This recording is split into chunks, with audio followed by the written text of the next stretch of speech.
Hello guys, ഇന്നൊരു snacks video ആണ് guys. ഒരു 4 മണി ചായയുടെ കൂടെ എന്തെങ്കിലും കഴിക്കണ്ടേ. അപ്പോൾ ഞാൻ ചിക്കൻ പോപ്കോണും പിന്നെ ചിക്കൻ നഗറ്റ്സും വാങ്ങി. ഒരു 300 സംതിങ് ആണ് ഒരു പാക്കറ്റ് വരുന്നത്. MRP 600 സംതിങ് ഉണ്ട്. അപ്പോൾ ഓഫർ കണ്ടുകൊണ്ടാണ് ഞാൻ വാങ്ങിയത്. ഇത്ര റേറ്റ് കൂടി അങ്ങനെ ആരും വാങ്ങിക്കില്ലല്ലോ. അപ്പോൾ ഒരു നല്ല ഓഫറാണ് ഇട്ടത്. പിന്നെ ചിക്കൻ പോപ്സാണ് ഇതിൽ ഞങ്ങൾക്ക് ഏറ്റവും ഇഷ്ടം കേട്ടോ. നഗറ്റ്സും ടേസ്റ്റ് ഉണ്ട്, രണ്ടും സെയിം ടേസ്റ്റ് തന്നെയാണ്, വലിയ വ്യത്യാസമൊന്നുമില്ല. അതിന് ഗൾഫിലത്തെ ഒരു സാദിയ ചിക്കൻ നഗറ്റ്സ് എൻ്റെ ഫേവറേറ്റ് ആയിരുന്നു ഗൈസ്. പിന്നെ നമുക്ക് അതിന് നാട്ടിൽ നമുക്ക് അഡ്ജസ്റ്റ് ചെയ്യാം ഈ നഗറ്റ്സ് വെച്ചിട്ട്. അവിടുത്തെ നമുക്ക് ഇവിടെ കിട്ടില്ലല്ലോ.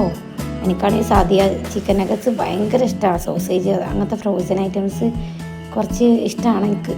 അപ്പോൾ ഇത് വെച്ച് അഡ്ജസ്റ്റ് ചെയ്ത് ഗൈസ്.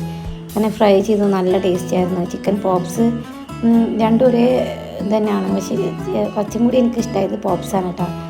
അപ്പം ഫ്രൈ ചെയ്ത് കഴിഞ്ഞപ്പോൾ ഗൈസ് എൻ്റെ മക്കളാണ് ഇതൊക്കെ എടുത്തത് ഗൈസ്. 2 എണ്ണമാണ് എനിക്ക് കിട്ടിയത്. അതുകൊണ്ട് ഇപ്പം ഞാൻ എന്ത് ചെയ്യുന്നത് വെച്ചാൽ പൊരിച്ചിട്ട് വേഗം കഴിക്കും, എന്നിട്ട് അവർക്ക് കൊടുക്കും. ഇങ്ങനെ എൻ്റെ ഒരു ബുദ്ധി ഗൈസ്. അങ്ങനെ പഴം പൊരിച്ചു ഗൈസ്. പഴം പൊരിച്ചു കേട്ടോ, നല്ല ടേസ്റ്റ് ഉണ്ടായിരുന്നു. മൈദപ്പൊടി ഉണ്ടായിരുന്നില്ല, അപ്പോൾ കടലമാവൊക്കെ വെച്ച് അഡ്ജസ്റ്റ് ചെയ്തിട്ട് ഞാൻ പഴം പൊരിച്ചത്. പിന്നെ എഗ്ഗ് അത് ബോയിൽ ചെയ്യാൻ വേണ്ടി ഇട്ടു. എഗ്ഗ് അങ്ങനെ ഒരു കഴിക്കില്ല, പക്ഷേ ഇന്നും രാവിലെ നമ്മൾ എഗ്ഗ് കഴിക്കണമല്ലോ. എൻ്റെ ഒരു ഫ്രണ്ട് പറയും വീഡിയോ എടുക്കുമ്പോൾ എപ്പോഴും അടുപ്പിൻ്റെ ചുവട് തീരെ ഒന്നും വൃത്തിയാക്കില്ല. അപ്പോൾ ആ ഫ്രണ്ടിന് വേണ്ടിയിട്ട് ഞാൻ ഇത് ഡെഡിക്കേറ്റ് ചെയ്യണം ഗൈസ്. അപ്പോൾ ഇഷ്ടമായത് ലൈക്ക് ചെയ്യുക, സബ്സ്ക്രൈബ് ചെയ്യുക, ഷെയർ ചെയ്യുക.